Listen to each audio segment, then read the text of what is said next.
Isaías 58. Leiamos. Clama a plenos pulmões, não te detenhas, ergue a voz como a trombeta e anuncia ao meu povo a sua transgressão e à casa de Jacó os seus pecados.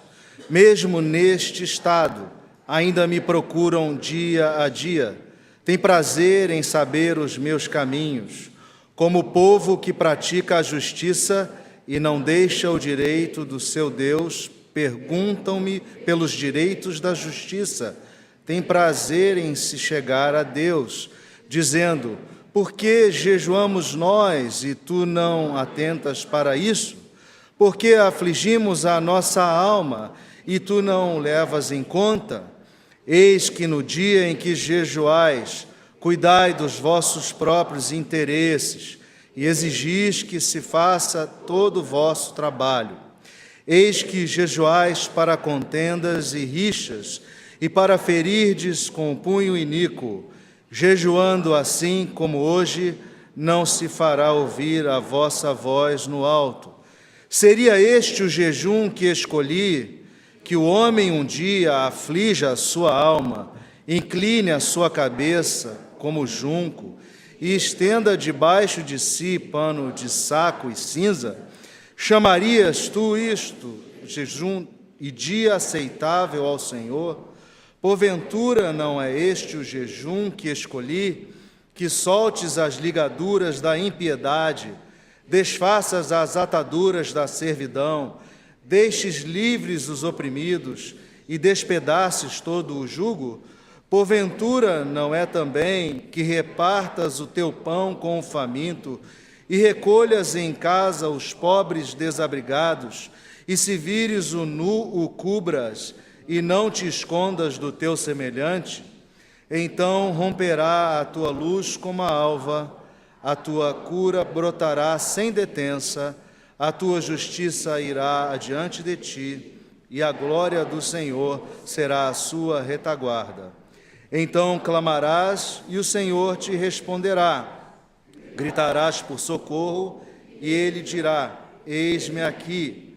Se tirares do meio de ti o jugo, o dedo que ameaça, falar injurioso, se abrires a tua alma ao faminto e fartares a alma aflita, então a tua luz nascerá nas trevas, a tua escuridão será como o meio-dia.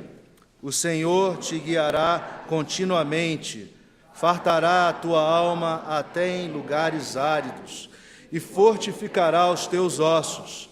Serás como um jardim regado e como um manancial cujas águas jamais faltam.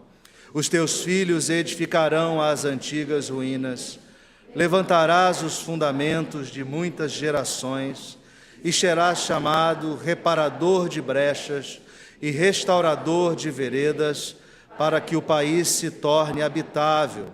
Se desviares o pé de profanar o sábado e de cuidar dos teus próprios interesses no meu santo dia, se chamares ao sábado deleitoso e santo dia do Senhor, digno de honra, e honrares, não seguindo os teus caminhos, não pretendendo fazer a tua própria vontade, nem falando palavras vãs, então te deleitarás no Senhor. Eu te farei cavalgar sobre os altos da terra e te sustentarei com a herança de Jacó, teu pai, porque a boca do Senhor o disse. Vamos orar. Nosso Deus, estamos aqui diante da tua santa palavra, diante das Escrituras que foram registradas para nossa edificação, Senhor, há tantos anos atrás. Ó Deus, que ela possa operar em nossas vidas, de forma que sejamos transformados e sejamos convencidos pelo poder do Teu Espírito Santo, de que a nossa vida deve um relacionamento com o Senhor, que passa, Senhor, por muitos pressupostos, que o Senhor possa nos ajudar a entender isso e possa trabalhar em nossos corações nesta noite. Abre os nossos corações e os nossos ouvidos para que ouçamos a Tua voz. É a nossa oração, humildemente te pedimos, em nome de Jesus Cristo. Amém. Podem sentar, irmãos. Recentemente eu assisti uma entrevista de um professor que já é conhecido, o professor Leandro Carnal, professor de História da Unicamp. Ele tem dado várias entrevistas, e em uma delas ele falou algo muito curioso, que sintetiza bem o espírito do século XXI. Diz ele que o século XXI é o século do Narciso. Narciso era aquele jovem da mitologia grega que ficou preso diante de um lago, olhando para a sua própria face refletida no lago, se achando lindo, né? Então, dizia ele que o século XXI é o século do eu.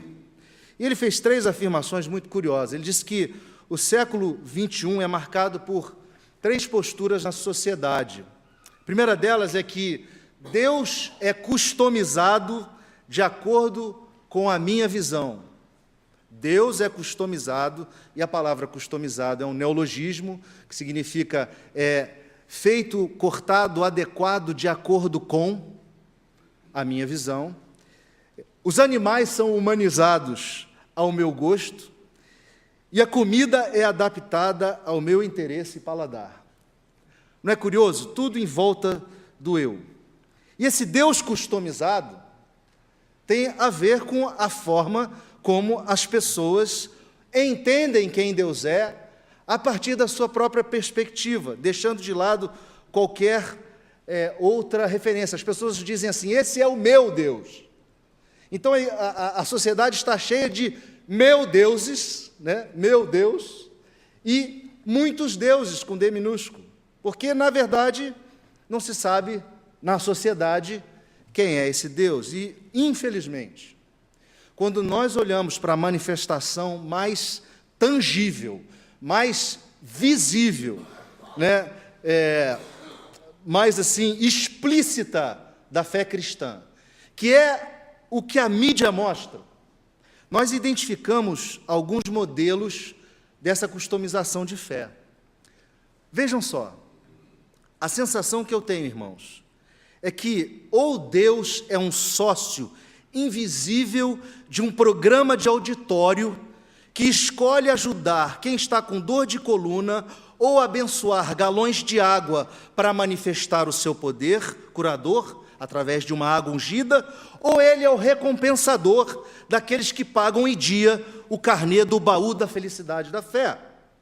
Ou Deus é um popstar atrás de um palco, de um show gospel, que manipula os canhões e o gelo seco e o canhão laser e gera uivos de êxtase e arrepios na coluna. Ou talvez, quem saiba, Deus é um juiz implacável por detrás de um sistema de usos e costumes que manda para o inferno aqueles que não cumprem um legalismo criado por homens. Meus irmãos, nós estamos encrencados. Onde nós paramos? Onde foi parar a fé cristã? Usando a ilustração do pastor Leonardo da Manhã, parece que o cristianismo está vivendo dentro dessa estufa. É uma estufa onde se manifesta a prosperidade, o triunfalismo, um ritualismo vazio. Isso é completamente longe do Evangelho. E o que me assusta, irmãos, e esse texto de Isaías é um texto tão contundente, porque ele nos desafia, apontando o dedo para uma religiosidade equivocada. E nós, diante de tanta manifestação equivocada de religiosidade, e por religiosidade eu quero dizer expressão da fé, nós, marcados por uma confusão de religiosidade, podemos ser levados ao equívoco, podemos estar equivocados no nosso culto. Esse texto, escrito por Isaías,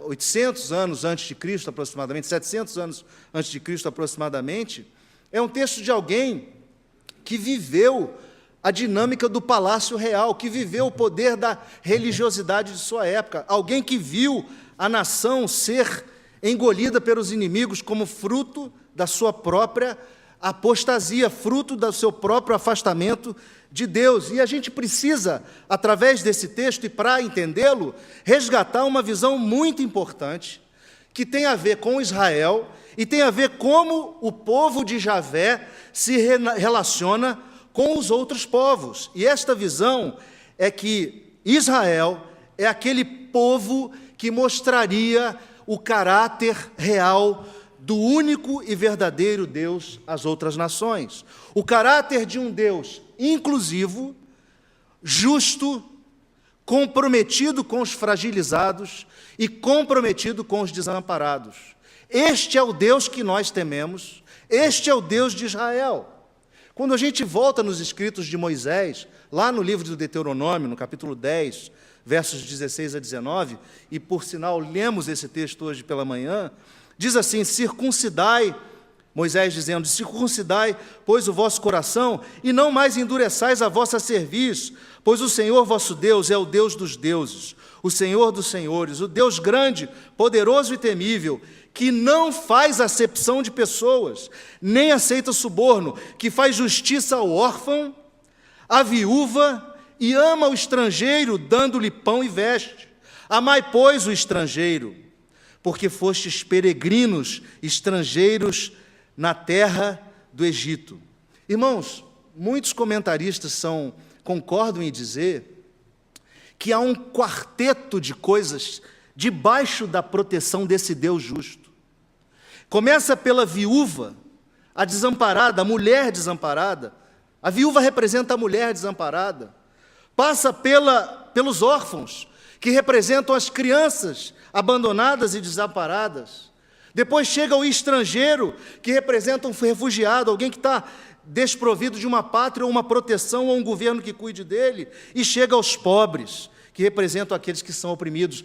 Deus cuida dessas 4 categorias de gente: das viúvas, dos órfãos, dos estrangeiros e dos pobres.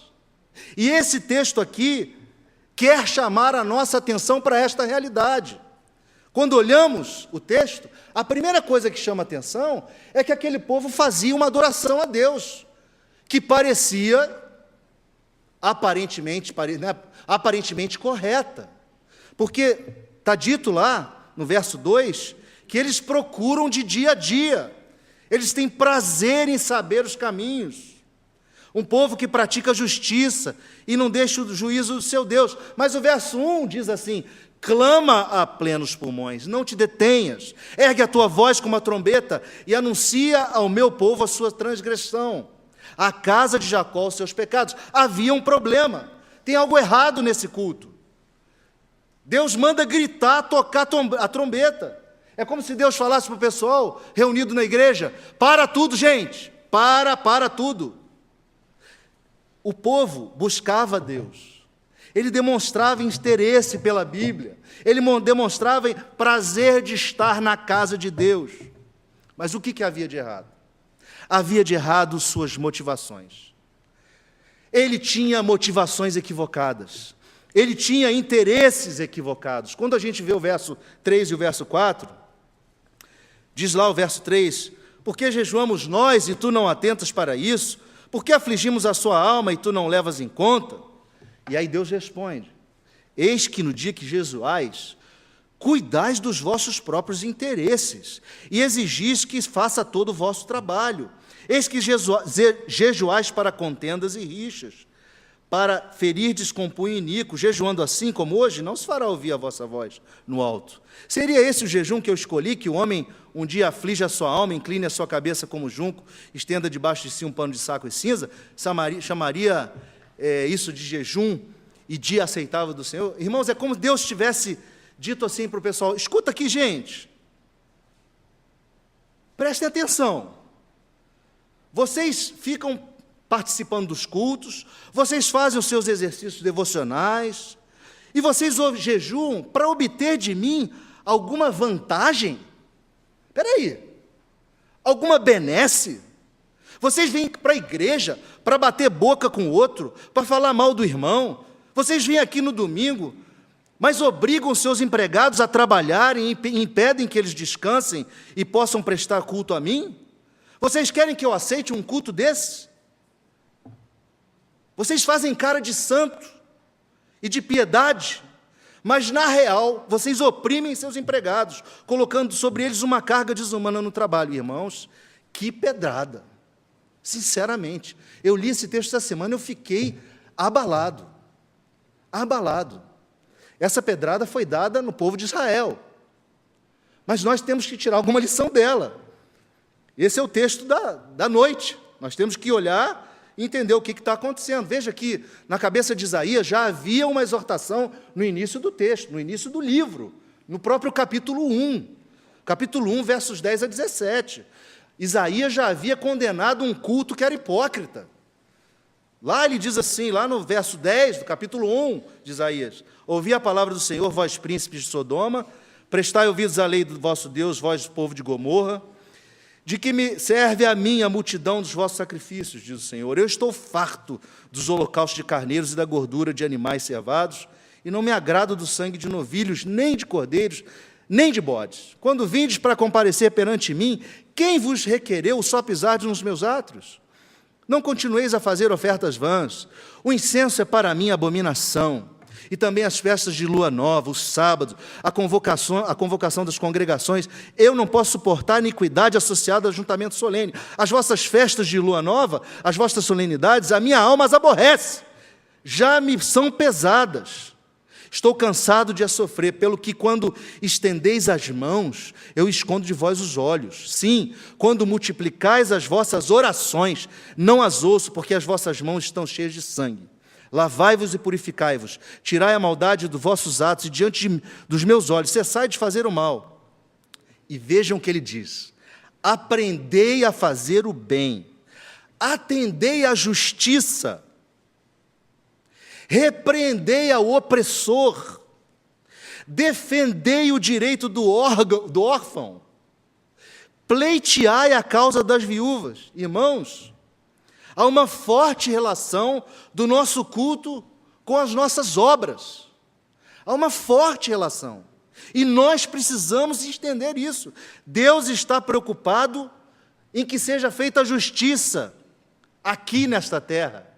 E nós somos os braços através dos quais a mão e a misericórdia de Deus vai atuar. E se nós não estamos prestando atenção nisso, nós estamos errando. Nós estamos nos equivocando, nós estamos prestando um culto equivocado. O culto não pode ser uma estufa onde a gente se isola.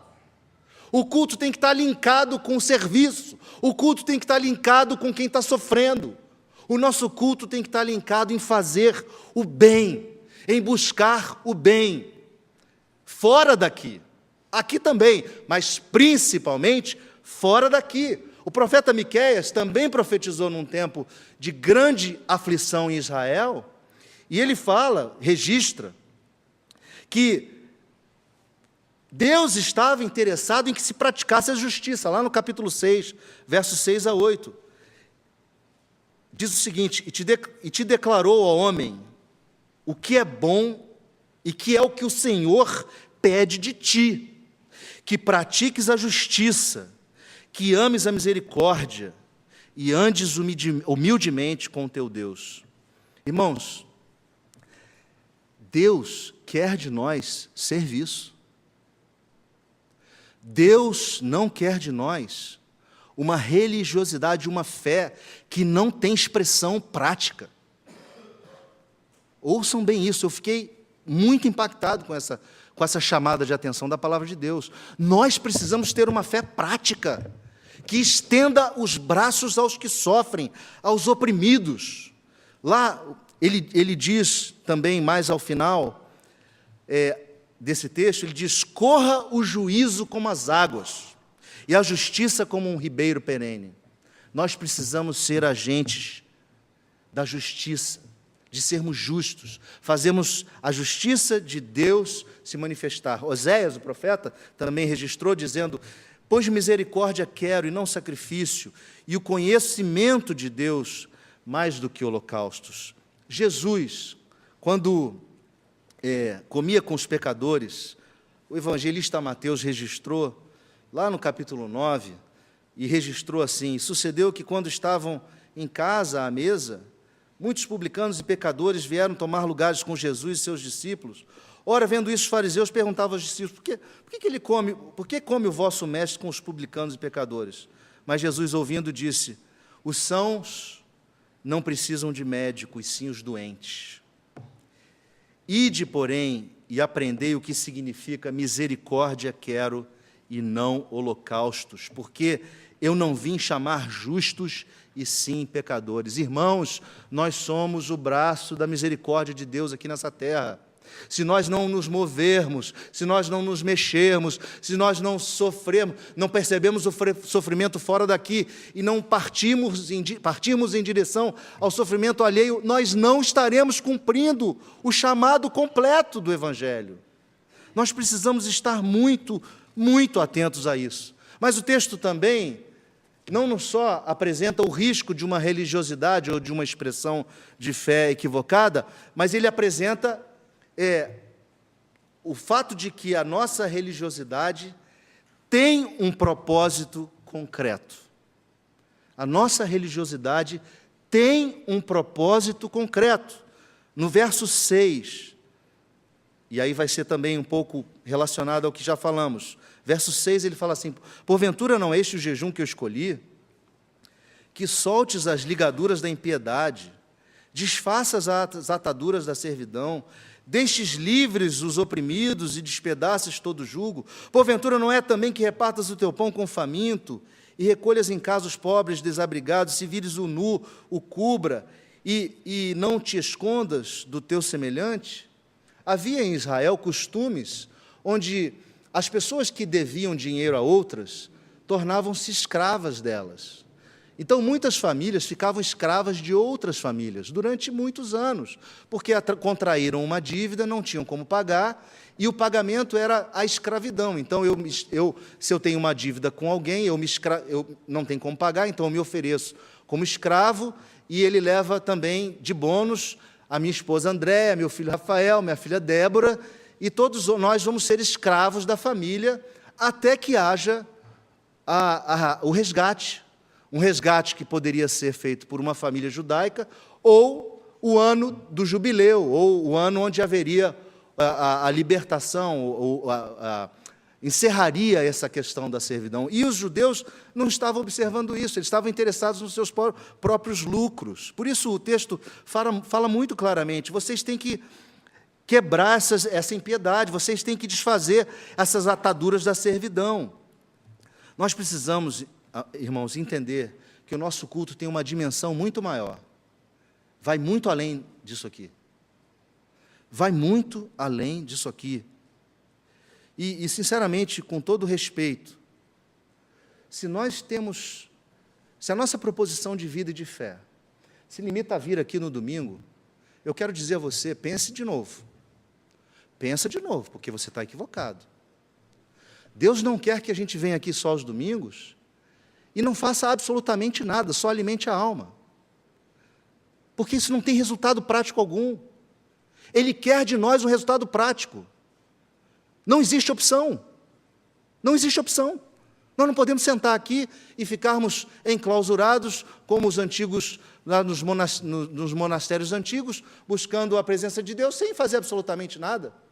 Nós somos chamados a arregaçar as mangas e a sairmos, e a sofrermos com quem sofre, a alimentar quem tem fome, ajudar quem está necessitado.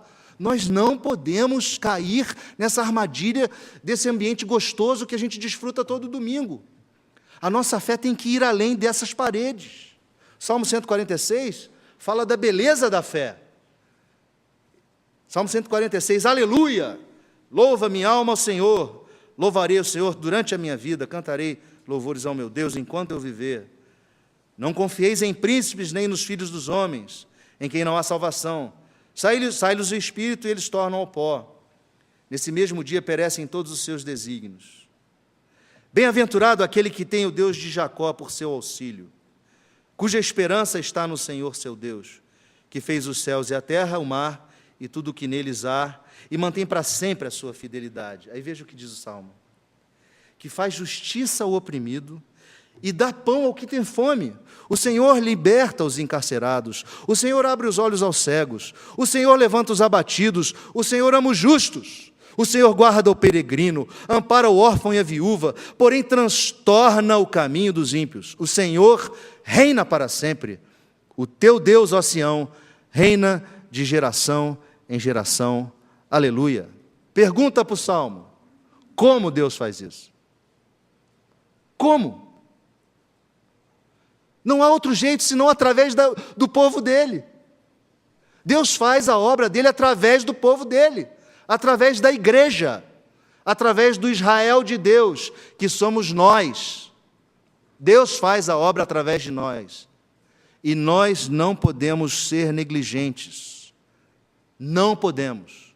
Vocês vão se lembrar do texto final do Evangelho de Mateus, quando Jesus, no dia do último julgamento, Mateus registra, diz assim: vinde, benditos do meu Pai, entrai na posse do reino que vos está preparado desde a fundação do mundo, porque eu tive fome e me deste beber, me deste comer, tive sede e me deste beber, era forasteiro e me hospedastes, estava nu e me vestistes, enfermo e me visitastes, preso e fostes ver-me. Então perguntarão os justos: Senhor, quando foi que te vimos com fome e te demos de comer? Ou com sede e te demos de beber? E quando te vimos forasteiro, te hospedamos, ou nu e te vestimos? E quando te vimos enfermo ou preso e te fomos visitar? O rei respondendo lhes dirá: em verdade vos afirmo, que sempre que o fizestes a um destes meus pequeninos irmãos, a mim o fizestes. Deus opera através da igreja dele. E nós temos essa responsabilidade. Nós não podemos terceirizar essa responsabilidade. Nós não podemos terceirizar essa responsabilidade para o governo. O governo tem a responsabilidade dele, vai prestar conta para Deus. Mas nós, igreja de Deus, nós, Israel de Deus, temos uma responsabilidade atrelada a este culto que nós prestamos aqui. Por fim, a nossa espiritualidade, a nossa religiosidade, ela pode experimentar da plenitude de Deus. Não é só o risco da gente prestar um culto que não seja agradável, não é apenas a gente perceber que a nossa religiosidade tem um destino, um alvo, alguém para ser alcançado, mas agora vem a maravilha também do texto, que nos mostra a beleza de experimentar a plenitude de Deus, gente. Não é cura para dor de cabeça, não é carro novo, não é arrepio da espinha, é a glória de Deus sendo a nossa retaguarda. Veja o verso 8. Veja o verso 8. Então romperá a tua luz como a alva, a tua cura brotará sem detença, a tua justiça irá diante de ti, e a glória do Senhor será a tua retaguarda. Meus irmãos, a glória de Deus será a nossa retaguarda. Olha que maravilha da experiência de um culto integral, que transcende este lugar, que vai muito além dessas paredes. Verso 9: então clamarás e o Senhor te responderá, gritarás por socorro e Ele dirá: eis-me aqui. Se tirares do meio de ti o jugo e o dedo que ameaça, o falar injurioso, se abris a tua alma ao faminto e fartares a alma aflita, então a tua luz nascerá nas trevas e a tua escuridão será como o meio-dia. Irmãos, a plenitude é experimentar andar na luz o tempo todo. A plenitude é andar sem medo. A plenitude é andar sem dúvida. A plenitude é andar sem receio. A plenitude é andar com rumo, com passos certos. É andar encharcado de água viva. É andar encharcado da presença do Espírito Santo. E saber que essa presença nunca vai nos faltar. É saber que a nossa posteridade, a nossa herança, os nossos filhos serão frutíferos.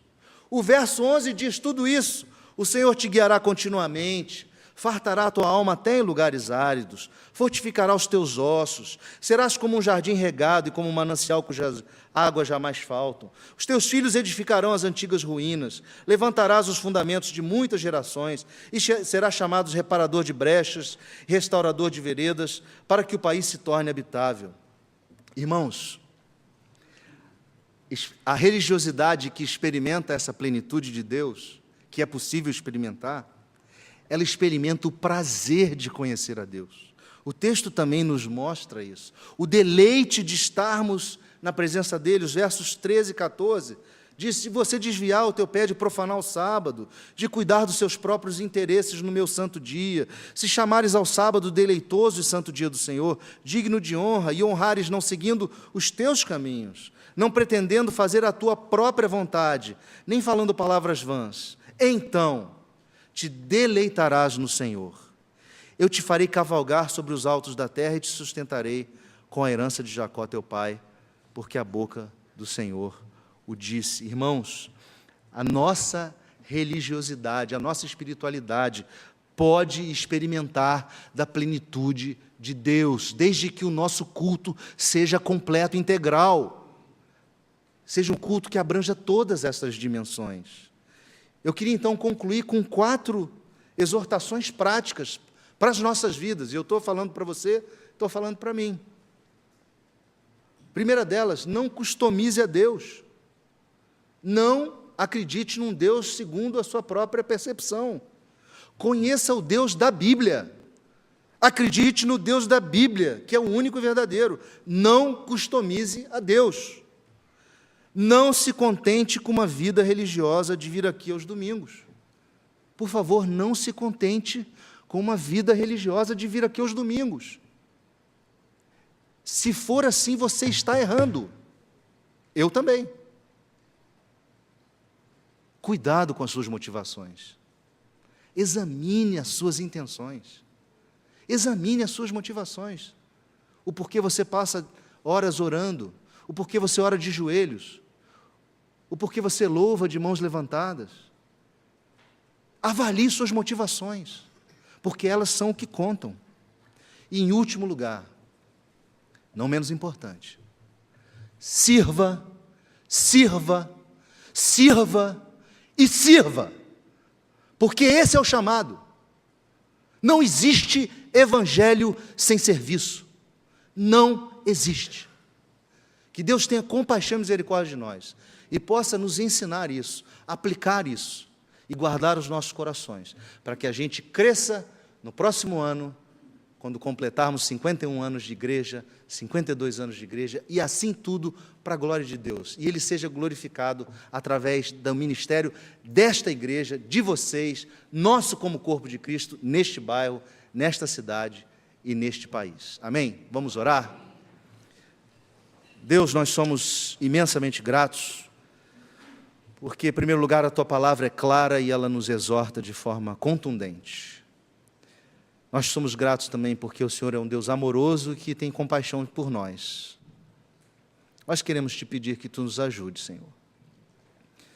Ó Deus, é tão fácil a gente se acostumar e vir à igreja e participar do culto e achar que está tudo certo, e que aqui é só isso que realmente o Senhor demanda de nós. Infelizmente, às vezes a gente faz disso a nossa prática. Eu quero Te pedir, Senhor, que o Senhor nos ajude a sair deste lugar de comodidade, que o Senhor tire a gente da zona de conforto, para que a gente possa Te servir com toda a plenitude do nosso ser, dos nossos bens, da nossa inteligência, da capacidade que o Senhor deu a cada um, dos dons do Espírito que o Senhor distribuiu a cada um, que nós sejamos uma igreja viva, vibrante, Senhor, e que todos ao olharem para cá vejam uma igreja pungente, Senhor, que pulsa com a sintonia do Teu Espírito Santo aqui. Ó Deus, nós Te pedimos isso, nós Te rogamos isso, e o fazemos em nome de Cristo Jesus, o nosso Senhor e o nosso Salvador.